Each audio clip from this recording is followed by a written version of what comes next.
So ecological infrastructures, they have a paramount role in the agricultural landscape. Infrastructures like flower strips and grass strips, they can boost the abundance and the diversity of pollinators and natural control agents.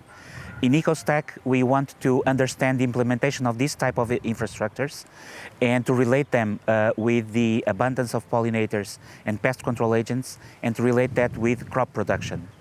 By understanding those mechanisms, we could better implement those type of structures in the landscape, thus contributing to a more sustainable agriculture.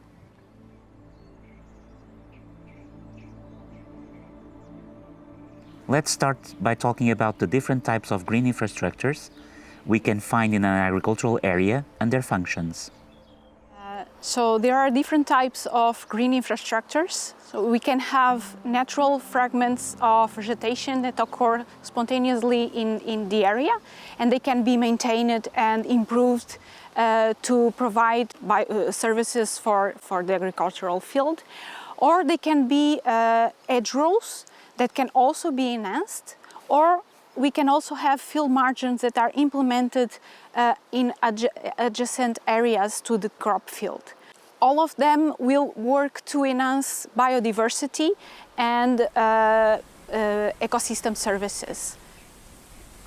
Green infrastructures also have different functions. The main one for the farmer is the agricultural function, and in this sense, green infrastructures work to provide ecosystem services such as pest control and pollination services, among others. We can also have environmental functions where the green infrastructure works as a buffer for example, eutrophication and pesticide use reduction of soil erosion, helping sediment aggregation, etc. And also they can have a conservation function, working as a reservoir of biodiversity and serving as a habitat for native plants and native insects, then afterwards provide a service as well.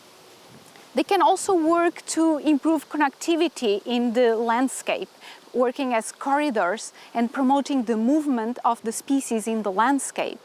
They are particularly important, for example, for species that have low mobility, as they enable them to thrive in highly fragmented landscapes. Can we connect the presence of enhanced green infrastructures with crop productivity? How long does it take for an enhanced green infrastructures to be effective? So green infrastructures, one of the main functions is to promote pollination services. The results show that they increase the richness of insect diversity, and the richness is highly correlated with visitation rates that then can be related with crop production.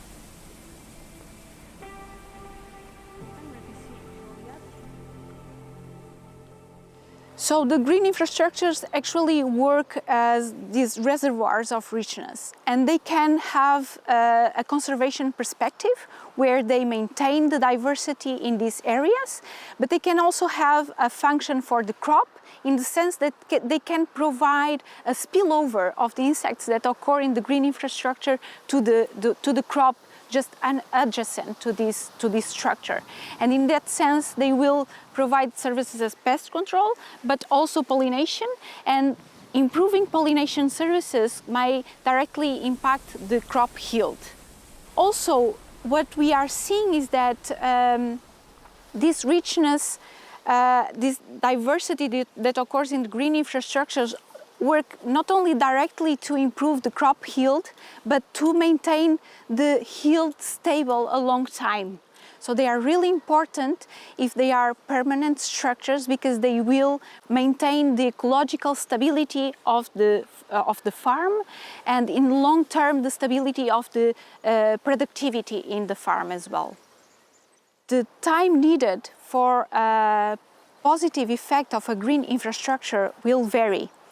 Usually the effect is not immediate in the next year. Usually we need at least 2 years to see some impacts in the productivity of the crops. But in other cases, we might need more time because in more depopulated landscapes, we may need longer periods and even deeper measurements to to produce results and be able to increment the populations, for example, of pollinators in a given field. Which aspects shall we take into account when planning the implementation of these flower strips? Which are the criteria to optimize these seed mixtures? Green infrastructures that are implemented in agricultural fields, such as enhanced margins, need to be tailor-made for a given region. This is because the species that occur in that area will thrive better if they are adapted to the soil and climatic conditions that are characteristic of that region. So, as well as to serve as natural or semi-natural refuge for the wild insects that occur also at that location and need particular sources of food and nesting and mating resources.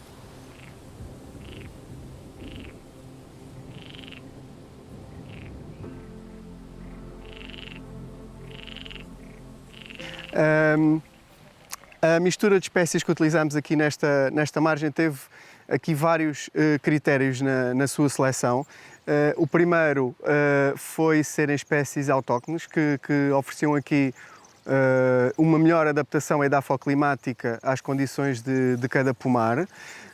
Depois tentámos criar aqui uma mistura de várias plantas que permitissem termos floração ao longo de todo o ano, ao máximo tempo de o ano, embora na altura da floração da pera não quiséssemos aqui nenhuma destas flores para não competir e obrigar, entre aspas, os polinizadores a utilizarem as flores da pera.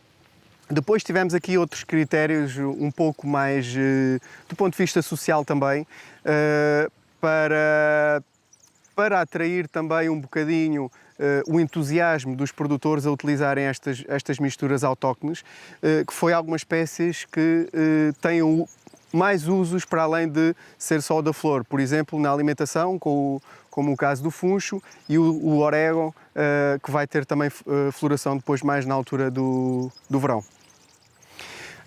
O critério de utilizarmos estas plantas autóctones tem a ver também um pouco com a gestão que depois é facilitada pela parte do produtor. Ou melhor, queremos que sejam parcelas semeadas autónomas, com o mínimo de gestão possível.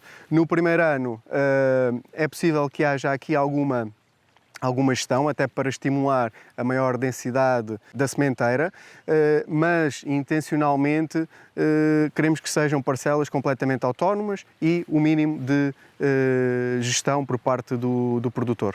A ideia é criarmos aqui um banco de sementes que fique e que vá criando floração com essa ideia de ser ao longo do ano e crie aqui recursos para ao longo do ano os polinizadores e para os outros insetos auxiliares que possam ser controladores de pragas até no pomar.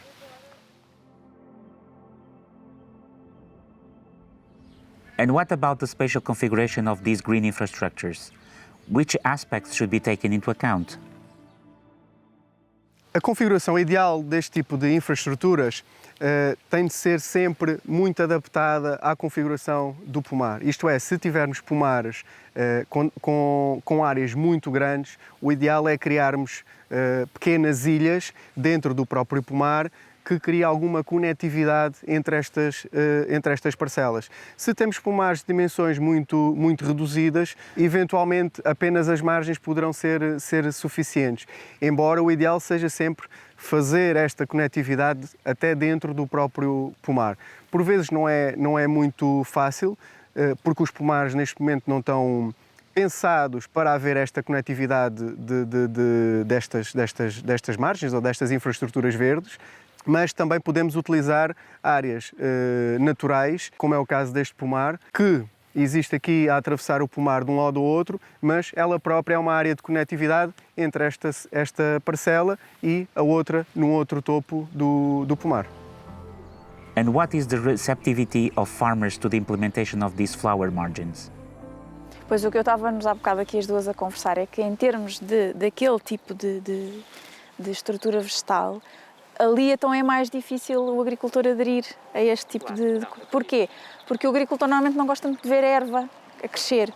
Por acaso os técnicos agora têm... Eu sou associada de uma cooperativa e os técnicos têm-se debatido um bocado mais a tentar que o agricultor vá cortar a erva o mais tarde possível.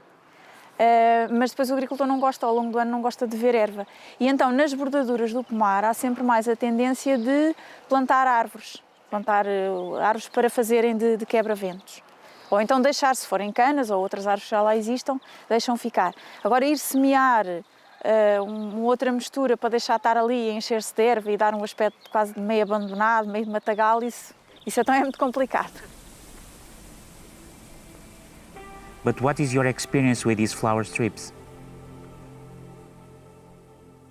A experiência que o Rafael muitas vezes fala, porque nós no ano passado praticamente não usámos inseticidas.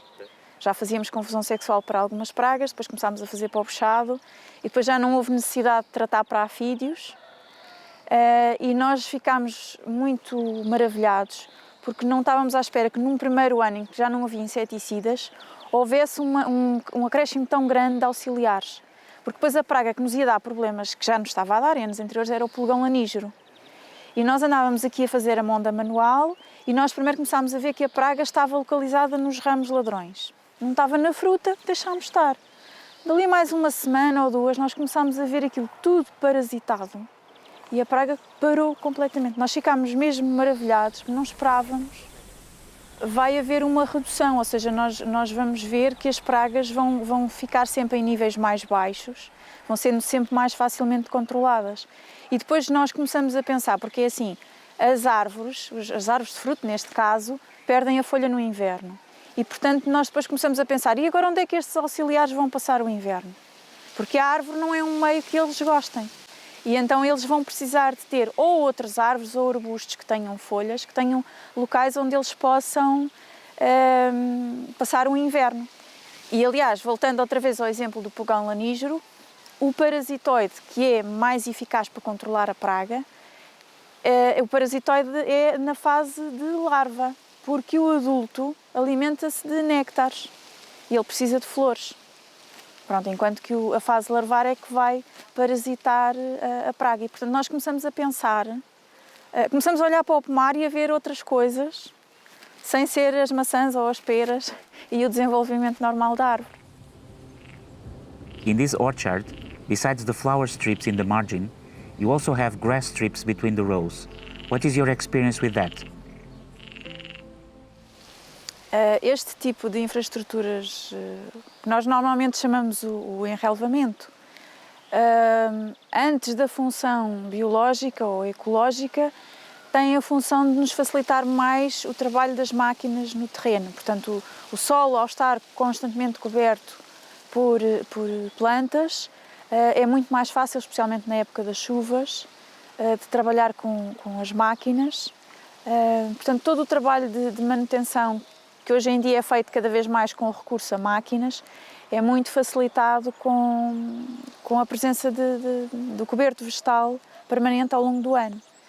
No verão, como nós aqui temos as chuvas muito concentradas no inverno e, portanto, depois no verão quase não chove, este coberto vegetal vai também equilibrar um bocadinho a umidade relativa, não vai deixar que haja um abaixamento da umidade que é importante no caso da evapotranspiração das árvores do pomar. And in terms of cost-benefit relation, does the installation of these grass strips compensate? Sim, os custos de manutenção compensam largamente os benefícios, sim, porque nós depois no pomar vamos ter duas zonas distintas. Temos a zona da entrelinha, em que queremos ter o coberto vegetal permanente, e aquilo que fazemos é fazer ali 2 cortes ou 3, consoante depois as condições meteorológicas favoreçam mais ou menos o crescimento da erva, para controlar um bocadinho a umidade na primavera, porque depois se a erva estiver muito alta, vamos ter mais umidade numa altura em que as plantas também estão mais sensíveis ao desenvolvimento das doenças. E depois temos a zona da linha das árvores, em que nós aí é que queremos não ter ervas, para não irem competir pela água e pelos nutrientes, em que fazemos uma aplicação com herbicida. Portanto, eu, na minha opinião, não acho que haja aumento de custos, porque os benefícios são largamente superiores. What is your opinion between sown grass strips when compared to spontaneous ones? O que acontece é que a grande maioria dos produtores simplesmente tem um enraivamento espontâneo. São muito poucos aqueles que fazem a sementeira para terem um enraivamento mais ativo, porque o que acontece no enraivamento espontâneo é que ele depois quase que desaparece no verão e acabamos por ter lá uma série de infestantes que não nos interessam tanto. Até porque depois temos o problema de que muitas infestantes espontâneas são também hospedeiros das doenças que afetam o nosso pomar. Se nós semearmos um enraivamento, então vamos escolher espécies que não tenham esse problema, não sejam hospedeiras das pragas e das doenças que nos afetam o pomar, e vamos também ter espécies que nós temos mais a certeza que nos vão ajudar a melhorar a fertilidade do solo. Normalmente, quando vamos semear, escolhemos sempre um conjunto de 4 ou 5 espécies, às vezes também está um bocadinho dependente das misturas que já existem à venda, e que normalmente são uma mistura com gramíneas e com leguminosas, para termos exatamente esses benefícios que acabei de referir. Returning to the topic of the spatial configuration of all these green infrastructures and their effective role in promoting pollination and pest control services, is it enough the action of a single producer in implementing these infrastructures in his or her field? In my opinion, the farmer can have a local action. So implementing these infrastructures in the fields are important locally. But without a landscape perspective, they might be insufficient to improve pollination services, for example. Because the landscape works as a whole, and we need to promote connectivity and movement of the insects in the landscape. So these kind of measurements should be thought on a landscape perspective, so that the communities of pollinators are able to thrive in the landscape. So, the success of these green infrastructures at local or regional level seems to be dependent from both a top-down strategy, where regional or national authorities should plan their implementation taking into account landscape contexts and connectivity issues, but also a bottom-up strategy, where farmers should be alerted via good examples about the benefits of these infrastructures and encouraged to implement them.